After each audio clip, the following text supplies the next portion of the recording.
시청자 여러분 그리고 장병 여러분 안녕하십니까? 국방 뉴스를 전해드립니다.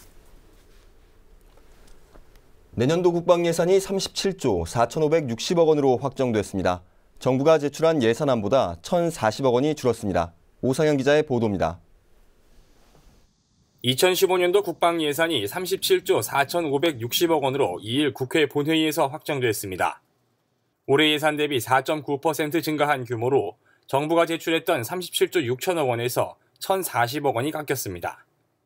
이 중 전력운영비는 국회 심의 과정에서 병영문화혁신과제 등 추가로 제기된 소요를 반영해 정부안보다 478억 원을 더 편성한 26조 4,420억 원으로 확정했습니다. 우선 해체되거나 이전이 예정돼 있던 부대의 노후 시설을 개선하는 데 230억 원을 추가로 편성했고 부대의 시설 관리와 제초 등을 민간 용역업체에 맡기는 예산을 70억 원 편성했습니다. 이에 따라 경계근무 강도가 높은 GOP 2개 사단과 해병대 2사단, 육군 탄약창 한 곳을 대상으로 시범 사업을 추진해 효과를 검증하고 이후 전체 부대로 확대할 것인지 여부를 검토하게 됩니다. 또 격오지 부대 장병들의 사회적 고립감과 부모의 불안감을 해소하기 위해 12억 원의 예산을 편성해 수신용 공용 휴대전화 11,360대를 지급합니다.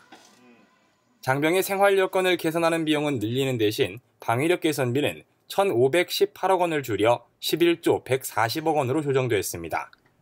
북한의 대량 살상 무기에 대응하기 위해 구축하고 있는 킬체인과 한국형 미사일 방어체계 예산은 함대함 미사일인 해성의 성능 개량 사업비 일부가 감액된 것 말고는 정부안 그대로 반영됐습니다. 올해보다 23% 정도 증액한 1조 6천억 원 규모입니다. 또 국방부는 요청했지만 기획재정부에서 깎였던 전술정보통신체계 예산 400억 원이 추가로 반영됐고 차기 다련장과 복합형 소총 등의 사업은 일부 감액됐습니다. 한편 차기 군 위성통신체계 연구개발비 300억 원과 대형 공격 헬기 600억 원, KF-16 전투기 성능 개량 사업비 630억 원은 감액됐고 차기 전투기 사업 예산은 정부안 대비 252억 원 증액된 552억 원으로 최종 편성됐습니다. 국방뉴스 오상현입니다. 실제 비행 없이 전장과 유사한 상황을 모의해 훈련할 수 있는 항공전술훈련 시뮬레이터가 육군 13항공단에 전력화됐습니다. 야전항공단 전력화는 이번이 처음으로 조종사들의 전기전술 연마에 큰 도움이 될 것으로 보입니다. 양희룡 기자가 취재했습니다. 차리원 차리투는 전투진지 1번 점령 후 확인점 3번 좌측 전차대들을 제어하고 지휘 통제기로부터 전투 진지를 점령하라는 명령이 떨어집니다. 아군 공격 헬기는 명령에 따라 진지를 점령하고 곧바로 적 전차를 공격할 준비에 들어갑니다. 차리원 전투 진지 점령 완료. 파이어 레디. 이어진 공격 명령. 준비된 항공기부터 사격 개시. 파이어. 이내 500MD 헬기에 장착된 토우 미사일이 발사되고 적 전차는 화염에 휩싸입니다. 육군 1 야전군 사령부 13항공단이 전력화한 항공전술훈련 시뮬레이터상의 모의 훈련입니다. 항공전술훈련 시뮬레이터는 전장 상황과 유사한 환경을 조성해 헬기 중대의 지휘와 전투 기술을 숙달하기 위한 장비입니다. 부대는 2일 장준규 육군 1군 사령관 주관으로 항공전술훈련 시뮬레이터 전력화 기념 행사를 갖고 본격적인 운영에 들어갔습니다. 현재 시뮬레이터는 육군 항공학교와 항공작전사령부 예하 여단급 부대에서 운영하고 있으며 야전 항공단에 전력화된 것은 이번이 처음입니다. 이번 항공전술훈련 시뮬레이터 전력화는 야전 항공단에 최초로 실시된 것으로 다양한 전장 환경뿐만 아니라 적이 있는 상황에서도 훈련이 가능하기 때문에 전기전술 능력 향상 등 야전 항공단의 전투력 향상에 큰 도움이 될 것입니다. 항공전술훈련 시뮬레이터는 아군과 적군의 다양한 전술 상황 묘사가 가능하고 주 야간은 물론 급변하는 기상 상태도 조성할 수 있습니다.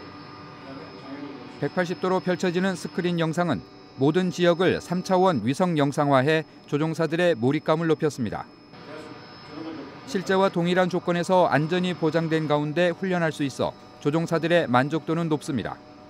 비행 느낌은 거의 90% 이상 실현이 됐다고 생각이 들고 속도라든가 고도 또 그 조종사가 보는 시각 어떤 그 주변 환경 모든 것들이 거의 실사처럼 구현이 되어 있기 때문에 실비행과 거의 유사하게 많은 도움이 되고 있습니다.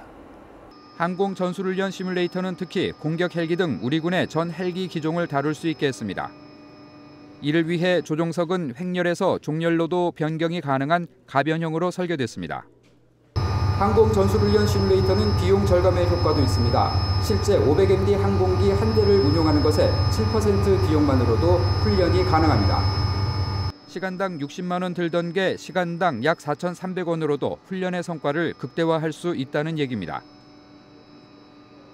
부대는 앞으로 시뮬레이터를 통해 적이 있는 상황에서 항공 타격 작전과 공중 강습 작전, 항공 지원 작전 등 다양한 항공 전술 훈련을 할 예정입니다. 국방뉴스 양희룡입니다. 육군 3군단이 시행 중인 찾아가는 행복 플러스 프로그램이 화제입니다. GP나 GOP 같은 격오지 부대를 군종 장교들이 직접 찾아가 장병들을 위문하고 따뜻한 행복의 온기를 나누고 있습니다. 김지한 기자입니다. 육군 3군단 군종 장교들을 태운 차량이 바쁘게 어디론가 향합니다. 1시간 넘게 험한 산길을 달려 도착한 곳은 최전방 GP. 철책을 사이에 두고 북한군 초소와 불과 2km밖에 떨어지지 않은 전방 중에서도 최전방입니다. 40명 남짓한 장병들이 근무하는 이곳에 행복을 나누기 위해 왔습니다. 육군 3군단이 추진 중인 찾아가는 행복 플러스는 열악한 환경에서 근무하는 장병들을 직접 찾아가는 현장 중심의 맞춤형 교육입니다. 병사들과 내밀한 그런 만남의 시간을 갖는 것입니다. 그리고 이것을 일주일에 한 번씩 찾아가는 그런 GP, GOP, 격오지 그리고 특별히 지휘관이 관심을 갖고 있고 또 사각지대라고 생각하는 곳에 가서 행복감을 높여주는 그런 프로그램이 되겠습니다. 찾아가는 행복 플러스 프로그램은 3단계로 진행됩니다. 먼저 현재를 감사하는 마음으로 평소 전하지 못한 고마움을 글로써 전우에게 전합니다. 부탁도 잘 들어주고 늘 밝은 모습으로 농담도 잘 받아주는 너가 있었기에 군생활 할만하다고 생각했었고 늘 고맙고 사랑하고 행복하길 바란다. 오, 박수! 한번 안아주세요. 네, 사랑한다. 미워했던 사람의 이름을 적어 불에 태우며 용서하는 시간을 갖습니다. 나는 용서했습니다. 난 용서했습니다. 네. 자, 여러분들 마지막으로 자신의 장점을 적으며 자신감을 키우고 미래에 대한 꿈을 그려봅니다. 머릿속에만 머물렀던 감정들을 직접 표현하고 글로 써보는 경험은 행동을 변화시켰습니다. 후임들 그리고 선임들에게 감사하는 마음과 또 서로 쌓였던 감정들을 이제 용서하면서 더 발전하고 더 행복해지는 그런 계기가 되었던 것 같습니다. 평소에는 그냥 고맙다는 생각으로만 마음에 그냥 담아두고 있었는데 이렇게 프로그램을 통해서 서로에게 표현을 함으로써 더욱더 서로에게 친밀감을 갖게 됐고 더욱더 감사한 마음을 갖게 된 것 같습니다. 행복 플러스 프로그램은 일회성 이벤트에 그치지 않습니다. 지난달에 이어 두 번째 프로그램을 함께한 장병들의 생활 태도는 몰라보게 달라졌습니다. 평소 생활하면서 보니까 더욱 밝아졌고 또 그냥 지나쳤던 것들을 이제 얘기하고 전체적으로 되게 경영이 밝아진 모습이 보여서 저는 정말 좋습니다. 이 프로그램을 통해서 장병들이 군대에서 이런 프로그램을 할 수 있어서 참 신선했고 이 프로그램을 통해서 행복감이 많이 증진됐다고 너무 행복하는 모습을 많이 봤습니다. 육군 3군단은 찾아가는 행복 플러스 외에도 초급 간부 행복 플러스와 군인 가정 행복 플러스, 생명사랑 행복 플러스 등 4가지 프로그램을 통해 장병들과 군 가족 모두를 아우르며 병영문화 혁신을 주도하고 있습니다. 올겨울 들어 처음 전국이 영하권을 기록한 날 이곳 최전방 소초는 영하 20도까지 떨어졌습니다. 열악한 근무 환경에서 추위와 싸우는 우리 장병들에게 행복 플러스 프로그램은 따뜻한 온기를 전하고 있습니다. 동부전선 최전방 GP에서 국방뉴스 김재환입니다. 육군 제1야전군 사령부가 1군 예하부대 모든 전투 장비에 선제적 예방정비 활성화를 위한 발전 방안을 토의했습니다. 지난 1일 육군 제1야전군 사령관이 주관한 토의에는 사령부 예하 군단장을 비롯한 사단장과 부대별 군수 실무자 등 120여 명이 참석했습니다. 이날 토의는 GP와 GOP, 해양경계부대의 장비 가동률을 향상시키고 완벽한 대비 태세를 유지하기 위해 실시됐습니다. 어떤 일이 발생했을 때 그 다음 조치를 잘하는 것을 가지고 조치를 잘했다는 얘기를 하는 것은 한 발짝 뒤진 조치가 이거예요. 그동안 제1야전군은 119 개념의 긴급정비반을 24시간 운영하며 잠들지 않는 정비 지원 체계를 유지했습니다. 하지만 장비 고장 발생 시 작전에 결정적인 영향을 미친다는 판단 아래 과거 정비 이력을 토대로 고장 발생을 예방하는 선제적 정비 방안이 토의됐습니다. 1야전군은 이날 토의에서 도출된 방안들을 토대로 예하부대에서 보유하고 있는 전투장비와 감시장비를 상시 가동시킬 수 있도록 점검할 예정입니다. 해군의 17번째 유도탄 고속함인 이병철함이 취역식을 가졌습니다. 국내에서 개발된 무기체계를 탑재하고 스텔스 건조공법으로 제작이 됐습니다. 또 방탄 기능도 강화돼 전투력이 크게 향상됐습니다. 정상윤 중의 보도입니다. 3일 오후 진해에서 해군의 17번째 유도탄 고속함인 이병철함이 취역했습니다. 유도탄 고속함은 해군의 노후 고속정을 대체하는 함정으로 연항과 항만 방어, 초계 작전 등의 임무를 수행합니다. 이병철함은 2012년 STX 조선해양에서 건조해 지난 4월 해군에 인수됐습니다. 450톤급인 이병철함은 최대 속력 40노트로 40여 병의 승조원이 탑승 가능하며 40mm, 76mm 함포와 함대함 유도탄이 장착됐습니다. 스텔스 건조 공법과 주요 구역 방탄 기능이 강화돼 전장 생존성이 크게 향상됐습니다. 승조원의 땀과 노력, 그리고 이병철 상사의 군인 정신, 그리고 월남전 참전자의 우국 충정이 더해져서 차가운 철판이 벌떡벌떡 살아 움직이는 이병철함으로 다시 태어났습니다. 2개월 후면 이 벌떡벌떡 움직이는 이병철함이 1함대 접저격의 최전방에 서가지고 조국의 바다를 굳건히 지켜내는 핵심적인 역할을 할 것입니다. 한 명인 이병철함은 베트남전 당시 적의 로켓 공격으로 두 다리가 절단된 순간에도 전우와 함정을 먼저 돌본 고 이병철 상사의 이름에서 따왔습니다. 평소에 아버님이 나라를 사랑하셨고 바다와 배를 사랑하셨던 그분의 평소의 염원을 그대로 영원히 이어가는 이런 배 탄생을 너무나 감개무량하게 생각합니다. 유도탄 고속함 이병철함은 2개월 동안 전력화 과정을 거친 후 실전 배치될 예정입니다. 국방뉴스 정상윤입니다.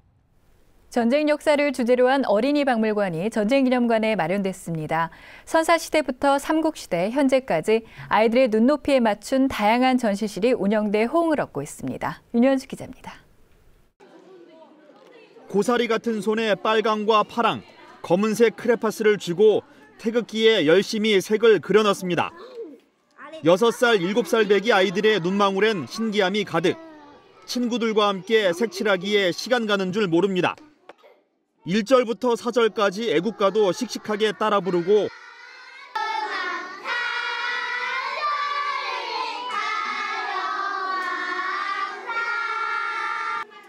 일제강점기 독립운동 열사가 된 듯 만세 삼창도 힘차게 외쳐봅니다.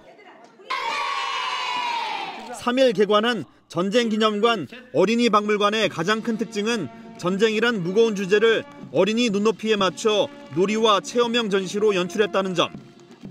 듣고 보고 만지면서 전쟁 역사를 배울 수 있는 새로운 시도로 평가받고 있습니다. 저희 박물관의 특징을 두 가지를 들 수 있는데 처음으로는 세계 최초로 전쟁 역사를 기반으로 한 어린이 박물관이다라는 점과 그다음에 어린이들에게 이해와 접근이 쉽도록 체험 중심, 놀이 중심으로 쉽게 풀어냈다. 그 두 가지를 들 수 있겠습니다.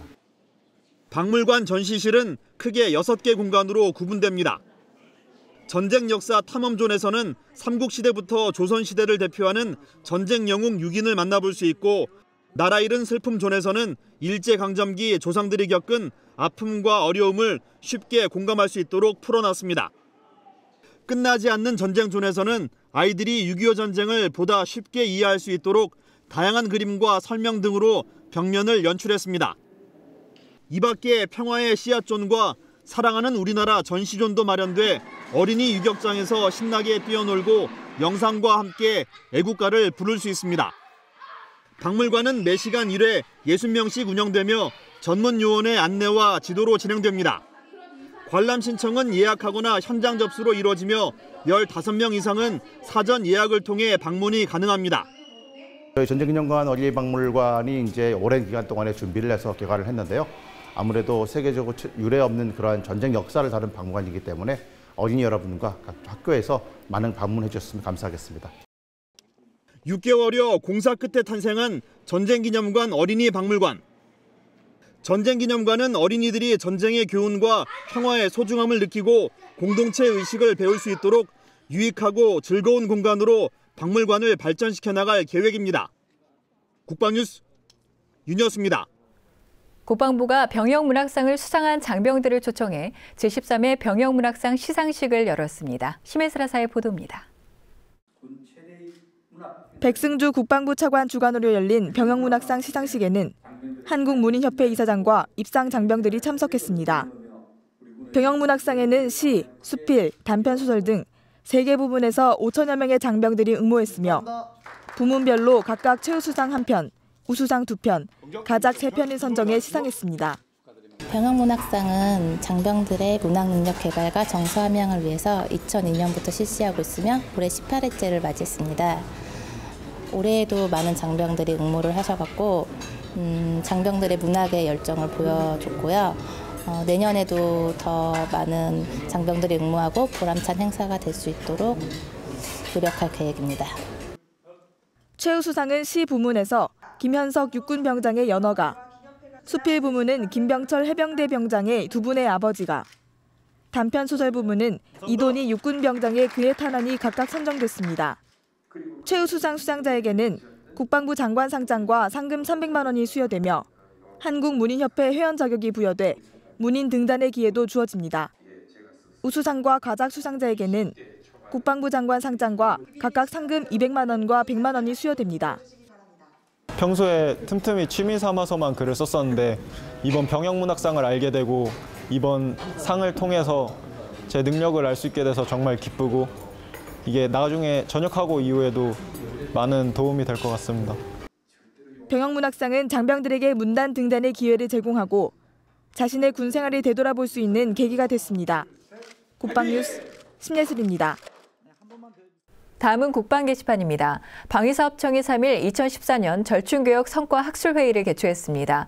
절충교역은 외국으로부터 고가의 군수품을 구매할 경우 외국 업체에게 기술 이전이나 관련 부품을 역수출하는 등의 조건부 교역입니다. 이번 학술회의를 통해 올 한 해 절충교역 성과를 분석하고 방산 수출 증대, 중소기업 참여 확대 방안 등에 대해 논의했습니다. 육군군사연구소가 3일 한국프레스센터에서 열린 2014년 대한민국 커뮤니케이션 대상 시상식에서 외부 유관단체장 부문 대상을 수상했습니다.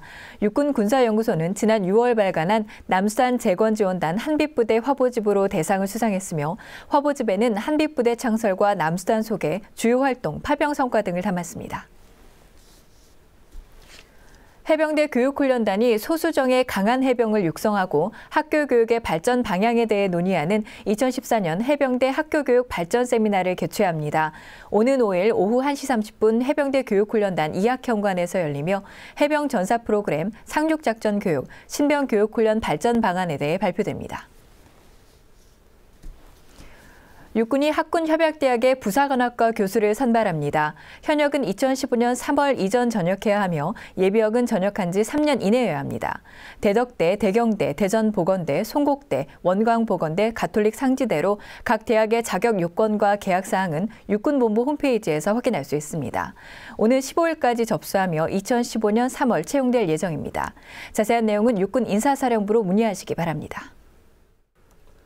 내년도 국방 예산이 국회 의결을 거쳐 확정됐습니다. 특히 병영문화 혁신을 위한 다양한 사업들과 장병들의 근무 여건 보장을 위한 예산이 증액이 됐는데요. 국민의 혈세로 집행되는 국방 예산인 만큼 가장 필요한 곳에 가장 효과적으로 쓰이길 기대합니다. 국방 뉴스를 마칩니다. 시청해주신 여러분 고맙습니다.